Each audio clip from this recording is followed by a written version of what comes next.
প্রতিশ্রুতি হচ্ছে গত 16 বছর যারা আমাদের উপরে জুলুম করেছে, অত্যাচার করেছে, আমাদের টুটি চেপে ধরেছে, আয়নাঘর প্রতিষ্ঠা করেছে, আমাদেরকে শিবির প্রেমিং দিয়েছে, আমাদেরকে ট্যাগিং করেছে, হলে হলে নির্যাতন করেছে, আমাদের ভাইদের উপরে অমানসিক পদ্ধতির কায়দায় অত্যাচার করেছে, আমাদের বোনদেরকে ছাত্রলীগ এবং যুবলীগ যেভাবে নির্যাতন করেছে, তারা যদি আর কখনোই এই বাংলার মাটিতে ষড়যন্ত্র করতে চায় তাহলে কি আমরা প্রতিরোধ করতে রাজি আছে?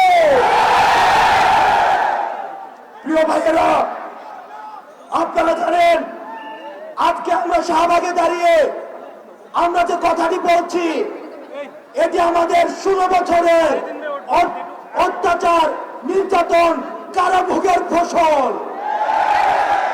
আমাদের ভাইয়েরা নির্যাতনের শিকার হয়েছে, নিপীড়নের শিকার হয়েছে, বৈষম্যের শিকার হয়েছে।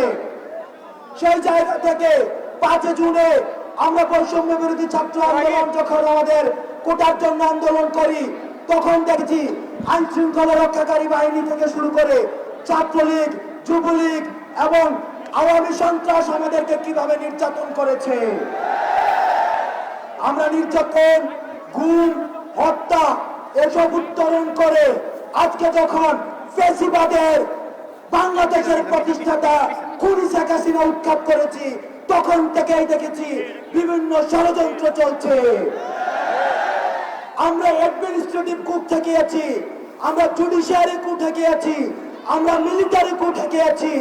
আমরা খবর পেয়েছি আগামীকাল 15 আগস্টে আওয়ামী দোসররা, আওয়ামী ফ্যাসিস্ট করার জন্য রাস্তায় সংগঠিত হবে। প্রিয় ভাইয়েরা, আমরা বলে দিতে চাই, যারা জনগণের অধিকার লুণ্ঠিত করেছে, যারা স্বাধীনতাকে লুণ্ঠিত করেছে, তারা যদি আবার রাস্তায় আসার কোন ধরনের চিন্তা করে তাহলে ছাত্র জনতা তাদের এই পা ভেঙে দিবে। আমরা বলে দিতে চাই, আপনারা সাধারণ ছাত্র নাগরিকের ব্যানারে আপনারা রাস্তায় আসুন। আমাদের যে অধিকার লুণ্ঠিত হয়েছে, আমরা সেই অধিকারকে পুনরুদ্ধার করেছি, আমরা স্বাধীনতাকে পুনরুদ্ধার করেছি। সুতরাং এই ফ্যাসিস্ট গণঅভ্যুত্থানের মধ্য দিয়ে যে ফ্যাসিস্ট পতন হয়েছে, আমাদের এই প্রাথমিক বিজয়কে যতদিন না পর্যন্ত আমরা স্থায়ী করতে পারি, ততদিন পর্যন্ত আপনারা রাস্তায় থাকতে হবে। আমরা বৈষম্য বিরোধী ছাত্র আন্দোলনের পক্ষ থেকে আজকের যে সম্প্রীতি সমাবেশ, আমরা বাংলাদেশ সাম্প্রদায়িক সম্প্রীতির বাংলাদেশ, কিন্তু আমরা দেখেছি যখনই শেখ হাসিনার পতন ঘটেছে, আওয়ামী দোসররা কিভাবে সংখ্যালঘুদের উপর অত্যাচার করেছে, নির্যাতন করেছে, জমি দখল করেছে।